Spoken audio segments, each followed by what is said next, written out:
তো হ্যাঁ দেশে আসছে আমার কাছে বলে আসছে যে আমি ছুটিতে এক জায়গায় বাড়িতে যাইতেছি, আবার দেশের বাইরে আসবো। আসার পরে আবার আমি মেডিকেল করাইছি, টাকা পয়সা জমা দিয়েছি।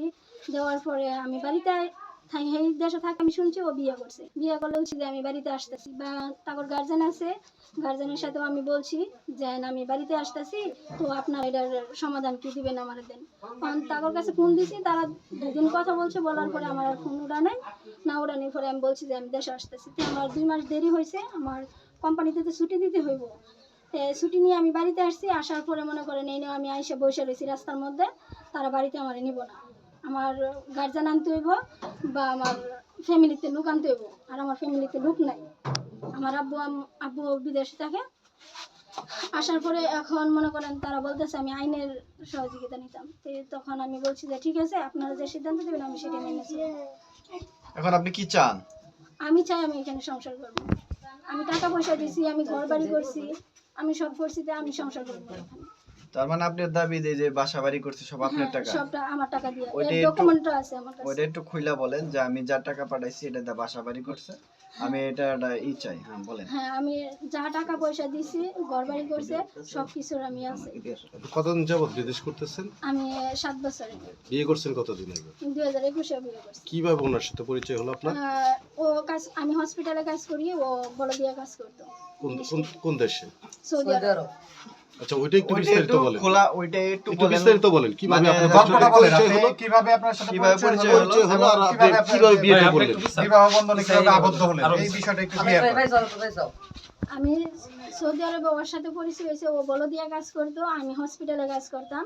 তো আমার সাথে আমি ডিউটির যখন আসাকালীন ও আমার সাথে কথা বলার পরে আমি নাম্বার দেওয়ার পরে আমি 1টা বছর ওর সাথে কথা বলার পরে আমি সিদ্ধান্ত করি না যে আমি বিয়ে করবো। ও আমার আব্বুর সাথে কথা বলছে যে ও আমার বিয়ে করবে। বিয়ে করার পরে আমি বলছি যে তোমার বাড়িতে ফ্যামিলিগত তোমার আমার জানাইতে হইব।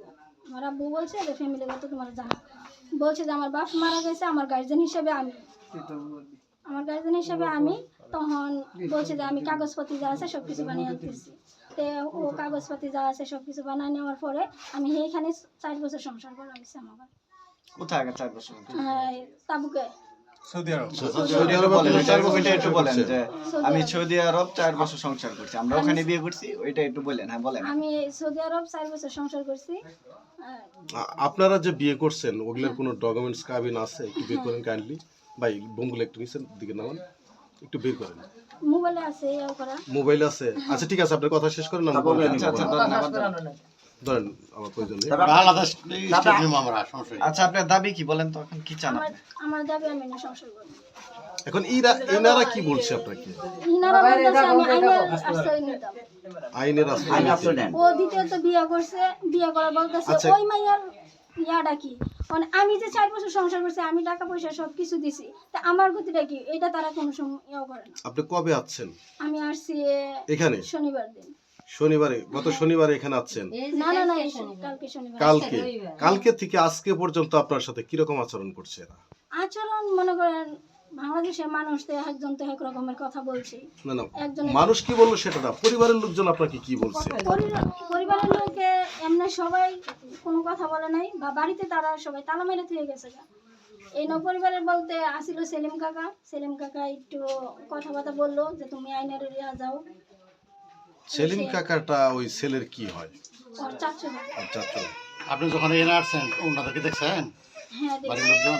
আপনি এখানে কি কোনো কাউন্সিলর অথবা কোনো প্রশাসকের কোনো দ্বারস্থ হয়েছেন কি? হ্যাঁ হয়েছে, পুলিশ আসছিল, আবার সাংবাদিক আসছিল।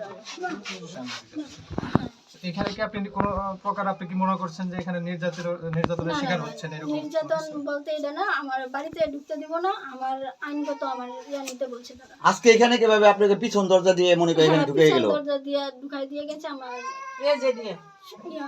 আপনি গত রাত্রে কোথায় ছিলেন? আমার চাচা শ্বশুরের বাড়ি, রাত্রে 12টার দিকে। আপনার বাড়িটা কোথায়? আপনার বাবার বাড়িটা? আমার বাবার বাড়ি মাইমিসিং, কাজিগ্রাম থানা তিশা, জেলা মাইমিসিং। আপনার বাবার বাড়িতে কি বিষয়টা অবগত করা আছে, জানে সবাই? বাবার বাড়িতে জানে শুধু যে আমি এখানে আসছি, এটা জানে, যে আমি বাড়িতে এসে পড়ছি এটা জানে। আপনার বাবা বাড়ি থেকে কেউ আসে নাই? না, আমার বাবার বাড়ি থেকেও আসে না। গত 7 বছর ইনকাম করে কত টাকা ওনাকে দিচ্ছেন আপনি? আমি এমনি ক্যাশ টাকা দিছি ওরা 25 লাখ টাকা, এমনি বাড়ির খরচ বাবদ এটা আমার হিসাব নেই। আপনি ক্যাশ দিচ্ছেন 25 লাখ? হ্যাঁ, ক্যাশ দিছি। এককালীন দিচ্ছেন না ধাপে ধাপে দিচ্ছেন? দাপে দাপে দিছি। সমস্ত ডকুমেন্ট তো আপনার কাছে রয়েছে, তাই না? হ্যাঁ, সব কিছু। আচ্ছা, ওই যে কাবিনের কাগজগুলো